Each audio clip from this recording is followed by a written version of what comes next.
born. Then he and said, may the God before whom my grandfather Abraham and my father Isaac walked, the God who shepherd all my life to this very day, the angel has redeemed me from all harm. May he bless these boys. May they and the names of Abraham and Isaac, and may their descendants multiply greatly throughout the earth. But Joseph was upset when he saw that his father placed his right hand on Ephraim's head. So Joseph lifted and moved it to Ephraim's head. To Manasseh, my father, he said, this is the firstborn. Put your right hand on his head. But his father refused. I replied, will also become a great people, but his younger brother will become even greater, and his is a multitude of nations. So Jacob blessed the boys that day with this blessing. The people of Israel will use your names when they give a blessing. They will say, may God make you as prosperous as Ephraim and Manasseh. In this way, Jacob put Ephraim ahead of Manasseh. Then Jacob said to Joseph, look, I'm about to die, but you will be with, but God will be with, take you back to Canaan, the land of your ancestors. Reminding him of the promise. And beyond that, beyond what I have, I am giving you an extra portion of land that I took from the Amorites with my sword and bow. Okay, is the end account of the blessing. In verse 5 of 48, he says, now Ephraim unto thee in the land of Egypt, before I came unto thee into Egypt, are mine as Reuben and Simeon. They shall be mine. So he's abandoned. Joseph not only adopted Ephraim and Manasseh, but made them the primary heirs over Reuben. So everything Reuben was supposed to get, he split between the two and gave to them. Turn to 1 Chronicles 5.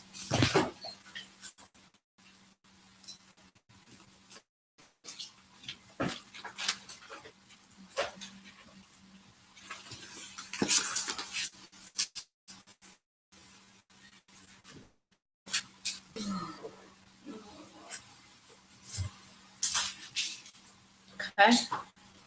They read, now the sons of Israel, for he was the firstborn, but for as much as he defiled his father's bed, his birthright was given unto the son of Joseph. The genealogy is not to be reckoned with after the birthright. For Judah prevailed above his brethren, and of him came the birthrights. Okay. So again, what Reuben was supposed to get, the birthright. We did Reuben first, so we remember Reuben was a trip and a half. He didn't get what he should have gotten as the firstborn, because dealing with his father's concubine. So Ephraim and Manasseh received the blessing of the first and the secondborn over Reuben and Simeon, the honor and rebellion, which is talked about in Genesis 34, 25 through 30.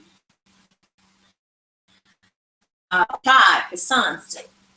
So when we were talking about, okay, we're going to do the next tribe, we're going to do the tribe of Joseph, Ephraim, and tribe of Manasseh, which in the first week when we were doing the overview, remember we went through a couple of the different lists where they listed 12 tribes in there. It was still 12, but we recognized at that point there really wasn't technically 12 tribes of Israel. It was 14. Okay. Mm-hmm. Did he not have a tribe because he didn't have any more kids? Joseph, right. Portion. See, and that is. But I mean, when I looked at that little sheet, the tribe, he didn't have a tribe multiplied. No, he didn't have a tribe because he got his portion ahead of time. 49, 20, 22. Turn to that. I think that's what this is. Let's see. This was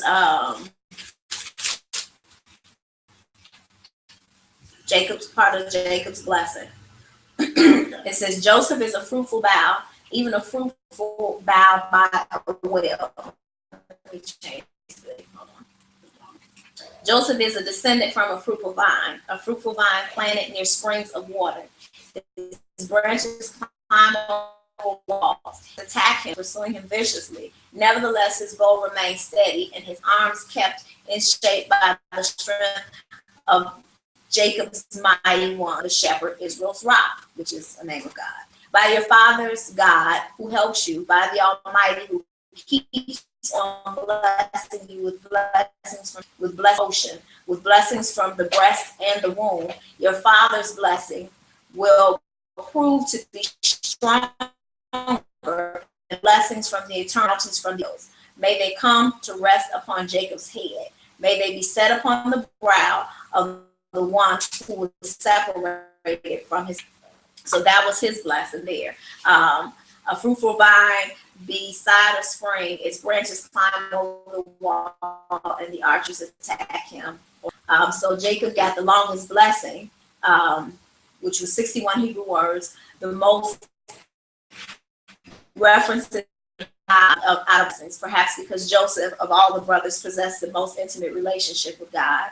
He knew God as all of these hours through struggle that led to his experience. The mighty one of Jacob, the shepherd, the rock of Israel, God of your father, and Almighty. Also, this number of blessings. He in that thing that there were 6 blessings in there. So he was blessed 6 times by his dad. In that one long blessing, he gave him 6 blessings, and that's the longest blessing of all of the brothers. When he was in Egypt, remember Jacob was still Jacob and all of the other boys were still back, living their life, herding their sheep, doing what they did, and trying to make sure their life was maintained. Whereas Joseph, he went through all his struggles, and he was a governor, so he was doing very well. He was blessed, extremely blessed. So anything at that point, what could his father really give him other than the blessing of words? You know what I mean? So his blessing was multiplied. It was nothing really Jacob could give him tangibly that he didn't already have. So he gave him the honor and the blessing verbally that would rest upon his bloodline from there. And basically it was vast, way bigger, and way more expansive and exhaustive than any of the other brothers' blessing. And so basically the only thing he really could do that would bless him would be to bless his children. Is there a lesson? Was there I think there was a lesson for Joseph. Yeah. You may not have liked the fact that he got thrown in the pit and sold to whatever. However, it seemed to have root in him because Joseph needed to learn humility. Among other things. Yeah. Other things. Yeah. So in that, even though he was done wrong, it still worked in his favor. What did he say? What did Joseph say when he when he told his brothers who he was? What did Joseph say to his brothers about the dream? About the fact, even though he had been thrown away, when he was in the process of forgiving them, he said,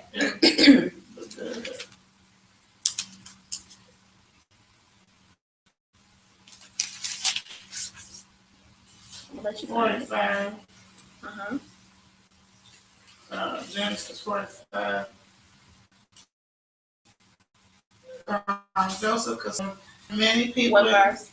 I started at 1. Mm-hmm. There were many people in the room, and he said to his attendants, "Out of all of you." So he was alone with his brothers when he told them who he was. Then he broke down and wept, and he wept so loudly that the Egyptians could hear him. And word of it quickly carried to Pharaoh's palace. "I am Joseph," he said to his brothers. "Is my father still alive?" His brothers were speechless. They were stunned to realize that Joseph was standing there in front of them. "Please come closer," he said to them, so they came. "I am Joseph, your brother, whom you sold in slavery in Egypt. But do but don't be upset, angry with yourselves for selling me to this place. It was God who sent me here ahead of you." Okay, it was who? God. Okay. He did know, okay. And keep going. To preserve your lives. This famine that has ravaged the land. What? NLT. Okay, in the King James Version it says in verse 8, so now it was not you that sent me hither, but God had made me a father to Pharaoh and a lord of all his house and a ruler throughout the land of Egypt. Keep going. You stopped at 9. Now hurry back to my father and tell him this is what your son Joseph said. Who did it? God. Okay. So come down to me immediately. You can live in the region of Goshen. You can hear me with all your children and grandchildren, your flocks and herds, and everything you own. I will take care of you there. Is a fan of us. Otherwise, you, your household, and all your animals will starve. Then look for yourself. So can my brother Benjamin, that I really am Joseph. So it was still something of my honored position here in Egypt. Describe for him everything you have seen, and then bring my father here quickly. Weeping with joy, he embraced Benjamin, and Benjamin did the same. Then Joseph kissed each of his brothers and wept over them, and after that, and talking freely with him. Okay, so that's one part, but the part that I was looking for was he said, basically, don't be scared, because what you all meant for my harm, God meant for my good. Yeah. And so he had matured to the point where he recognized that, yeah, you all did some stuff that wasn't right to me, but you all didn't know that God, your poor behavior to really put me in a position of favor so that I can be a blessing to my people. Because without him being in that position, man, it's been able to survive. So a lot of times the things that we go through, unfortunately, we don't have authority to see that it really is God blessing us to be able to be mature and to grow up and stances. And look at your own lives and think about all of the things that you encountered and went through that you didn't do what they were supposed to do with you, by you, or for you, and the things that happened to you as a result of that. But if you can step back as of truth and see, you know what? And I say all the time, you know, when I talk about how the mistake, and it wasn't a mistake, the mistake I made when I asked the Lord, and next year everything in my life fell apart, my parents separated and all kinds of stuff. But I saw fairly early, maybe about 18 or so, would have gone and continued to go the way that they had been going. I mean, I would be the biggest brat, the biggest useless brat, because I really didn't have to do anything. You know, nothing was really required of me. Yeah, I didn't bother nobody. Didn't nobody really bother. I didn't have any reason. It was just kind of like, let Wendy be Wendy. She'll figure it out. Give her what she asked for, because she'll ask for a whole lot. And I never would have had the opportunity to now, then I had to kind of take some responsibilities that, in my opinion, I shouldn't have had to take, and go through some stuff that, again, in my opinion, I shouldn't have had to go. Again, looking through the eyes of truth, it made me. It made me responsible. It made me resourceful. It taught me everything I needed to know as far as of my own responsibilities, my own bills, and different things like that. And it matured me. And so, again, what the devil meant for my harm was utilizing every moment of my life and every moment of your lives to be able to groom you and grow you to be really and the resource for your bloodline. So what we tend to do is we want to tend to mourn and wail and all of that. Well, they didn't do right by me, and they left me, and they let this happen to me, and I had to go through, and nobody was there for me.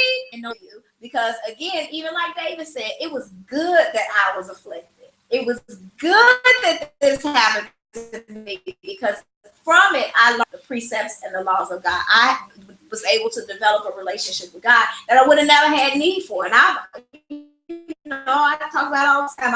I've always had it, but developed it because I didn't really have a need for it. It was like we talk and we kick it, and that's my best buddy. But best buddy for him prior to that. And we have to get to a point in our lives where we see beyond what we went through and really see of God and what he allowed us to go through. Because just like Joesph said, it was not you who did this to me. God did. And I remember going through something a couple of years ago, actually, and saying, how could you use this to bless anybody? Because this is crazy. This don't make any sense. This is unnecessary. And how could you, we know that God, he allows, what he allows in our lives, but he uses everything, even and the one thing that he told me in that, I was there. And what the enemy wanted to do to really take your whole life and everything that, your peace, your joy, your contentment, all, inflicted the little situation on you. But when it was all said and done, what did he steal from you? That I didn't restore. And it's like, so we have to choose to see the perspective of truth and not the perspective of our circumstances and the perspective of our enemies by us, God on our lives and his care as he's demonstrating. I just felt that I had a recent incident when I saw someone who was about a little younger than me, dressed in religious. God! So he showed me other things than that. But I think it was the worst, best thing that ever happened to me because of the uprooting of so much that was nonsense. Just it uprooted a lot of stuff that wasn't right, and I just think it was true. But no, I did not see it like that. So I'm truly ungrateful. Amen. Amen. See, I think of it, couldn't you have done it cheaper for me?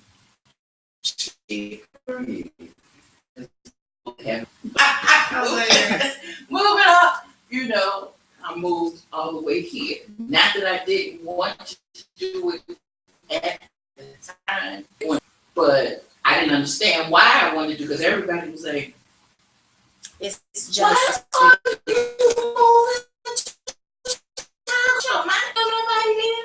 you too old to be going out on the road. People do that when they're younger. You too old to do that. This is what. But in my brain, and because I kind of did it like at the last minute, I spurred the moment, and I was saying, "You have lost your Mickey freaking mind now. You moving all the way to Chicago. You come is okay That's and testing you in just itself. up and move. Look how God pulls you in. Move for a reason. Yeah. I see this. Because we wasn't over there. You moved for a reason. Really needed out of where I was because I was comfortable. And I would have stayed there. But I really it wasn't good for me, even though I couldn't see it. It wasn't good for me. It wasn't good for me. But I was down the street. We went down the street. Down the street. Turn to Genesis 50 and 20. Actually, 12.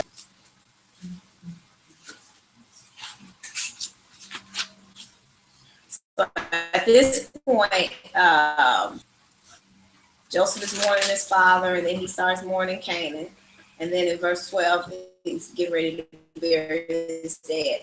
And so Israel instructed them to do. They carried him to the territory of Canaan and buried him in the cave of Machpelah field near Mamre that Abraham had type. After he had buried his father, Joseph and his brothers returned to Egypt, along with everyone who had gone with them.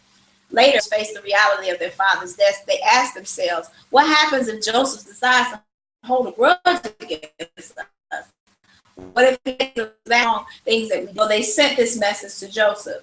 Before he died, your father left some instructions. He told us, tell Joseph, please, your brothers offend you. Forgive their sins because they wronged you. So please forgive the transgression of the servants of your father's God. Because they still lying. Joseph wept when they talked to him. So Joseph's brother went to visit him, fell upon him, and declared, your servants. Don't be afraid, Joseph responded. Am I sitting in God's place? As far as you're concerned, you were planning evil against me, but God intended it for good, planning to bring about the present result so that many people would be preserved alive. So don't be afraid, children. So Joseph kept on comforting them, speaking to the needs of their hearts. That's how you know Joseph had a relationship with God. We talked last night again how it is absolutely unnatural to be able to bless those that curse you. It is unnatural. Ministers not only sought your harm, but went to great lengths to hide the fact that they was trying to kill you.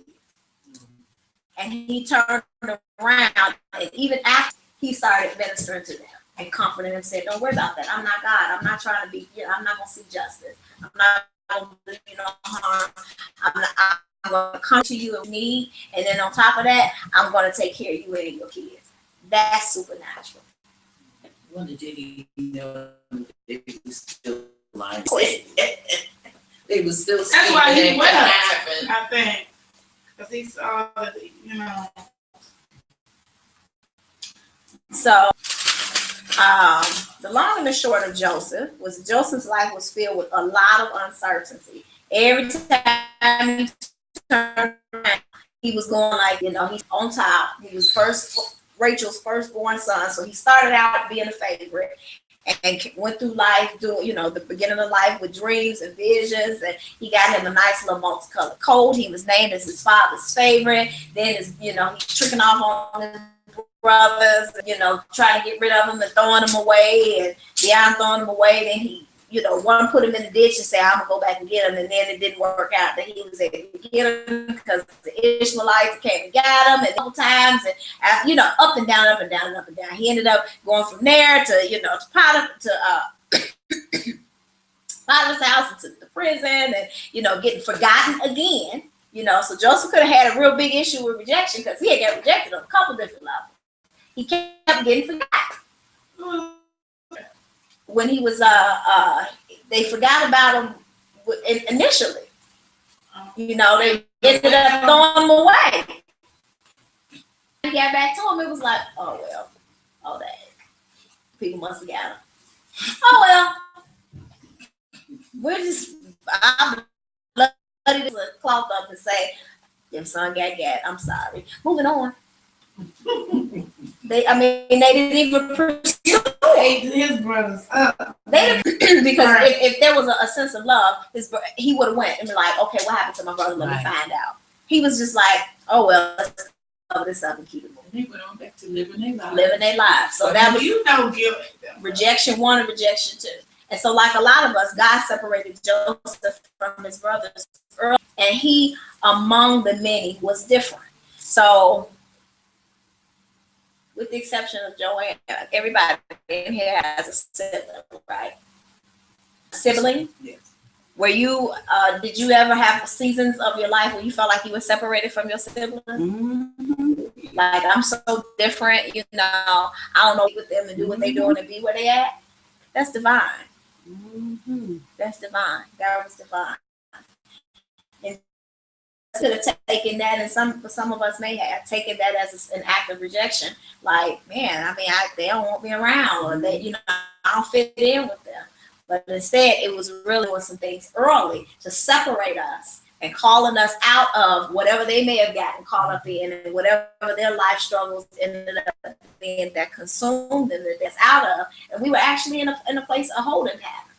A secret place. And even through all of the ups and the downs that we had to go through the separation, God still never allowed us to be lended over into the processes and the drama that everybody else, that we came around had to go to, because we're different. Look at Genesis 37:2.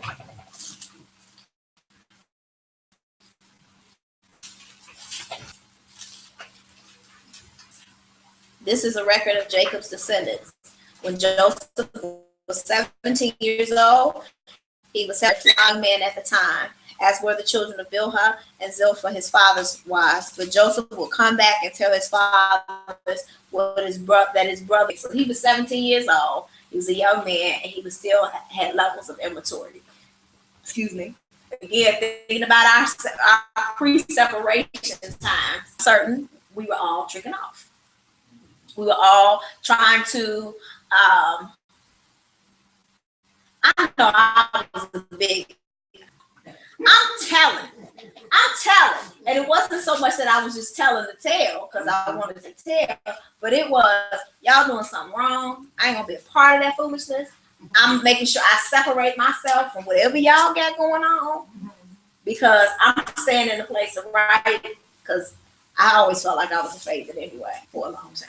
And I want to keep my position of favor with these crazy people. So whatever they doing over there, I ain't gonna be a part of that. And I'm gonna make it clear I ain't part of that crazy. That's a part of the being different. And early in life. So Jacob was doing the same thing at 17 years old. So Jacob, by his father's doing, was unlike his brothers. He was favored by his father because he was the son of his old age. But he was despised by his brothers. So again, when you are in the favor of your father, you expect to be despised by your brothers and sisters. And I don't just mean natural father. When you're in the favor of your father, expect your brother. Because favor, you get hated on for being the favorite. And I feel like I'm God's favorite too. So on top of this, Joseph, among the other sons, none encountered and engaged God like Joesph. His very dream to him. Remember being growing up and trying to tell your dreams to your haters, that you thought, oh, this is my brother, this is my sister, they get it, they gonna celebrate with me, and they're like, who you think you are? You know better than nobody else. Wait, who you trying to be big? You think you gonna do all this stuff and because you're different. And his dream spoke to his mentality, and his mentality spoke to his destiny. What aspects of your dream speak to your aspect of your mentality speaks to your destiny? So Joseph could have dumbed down and said, well, maybe I am tripping. I know this is what you showed me, and this is what you said I'm gonna be, but I'm just gonna be like my brothers. I'm a herd sheep for the rest of my life. Joseph was like, bump y'all, I'm still gonna be over all y'all. Y'all still gonna bow to me. And he was immature at the time, but he didn't allow his mentality to be change, and thus that's in Genesis 37, 5-10. So again, what dream, what aspect of your dream speaks to your mentality, and what aspect of your mentality speaks to your destiny? Joseph, either being unaware or immature, shared his dreams with his haters. And he had, 228, and they wanted Genesis 31. And so even in that, we have to, we can take from Joseph's story the fact that we are called to be different. The things that God planned for us, we haven't even gotten to the end yet. We still in process. Hopefully we ain't got to go and things like that, because I would like to say we have gone through our ditches and stuff already. We might be in Potiphar's house or in Pharaoh's house at this point, but when it's all said and done, we have been crowned with favor, and God has given all of us dreams that we need to, again, see where our mentalities are as far as the dreams and the destiny that God has ordered. Pursue Him as we pursue His purposes for us, because we are going to see. The song we sang in praise and worship this morning, I will see the goodness of the Lord. I will remain confident in this. That's a scripture. I will remain confident in this, that I goodness of the Lord while in the land of the living. Hold fast. Don't give up your dreams. Don't start dumbing them down, because favor, your favor will attract. So do not allow yourself to be distracted, be talked out of your favor, be talked out of your dreams, be talked out, and be acceptable, because they're never going to accept you anyway, by the people who surround you. God has called you out from birth, you, and made you exactly the way He wants you to be. And in the process, as He's maturing you, He's developing you, and He's pushing you forward. And with that, bless our legacy, it's going to bless our bloodline, and we will receive the double of God, the more of God, as we submit to Him and doing that. Amen. So, the next one we're going to do is Benjamin, and then after we do Benjamin, we'll do Ephraim and Manasseh. And then the 12th is my favorite. So we're going to study Benjamin next week, and then we'll do Ephraim and Manasseh. Yeah, I have finished. Can y'all believe we have almost finished our 12, what you call these guys? These 12 yeah, I mean, we almost at the end. Benjamin is 11. Benjamin is who killed his mom. I know. God. Not like that, everyone. My mama's dad. Okay, that's what I said. Raise your dad. Sure, they don't stick with that one. I mean, it was good back then when. All right, I thought Leah was the trip. It's Benjamin. No, Leah got the short end of the stick because she was in love, because she had that cross hat. You know. Benjamin is Genesis, born in Genesis. He was the last. He was the only son born in Canaan. So he was 40. What chapter in Genesis was Benjamin born in?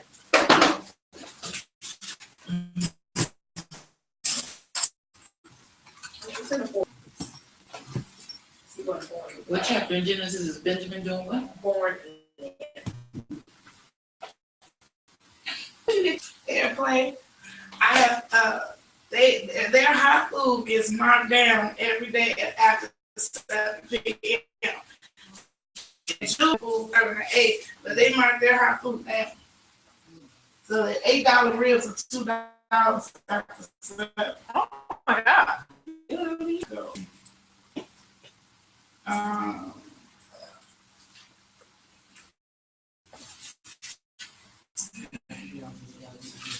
Okay. Macaroni and cheese ain't bad either. He's doing my thing. Not for no dollar. I say, not bad at all. Yes. Genesis 30. What did you post the question? Where is Benjamin born? Genesis chapter? 35. Is it all that? It was what? I thought it was like 40, 42. It's not? It's Genesis 35? It looked like it. Benjamin's birth and Rachel's death. Yeah, that's it. Genesis 35, chapter 16. They left Bethel, and when they were still come distance, when her difficult labor, the midwife said to her, "Don't be afraid. Let your life fade away just before you die." She named him Ben Joel. Ben-Ami. Benjamin, but him Benjamin.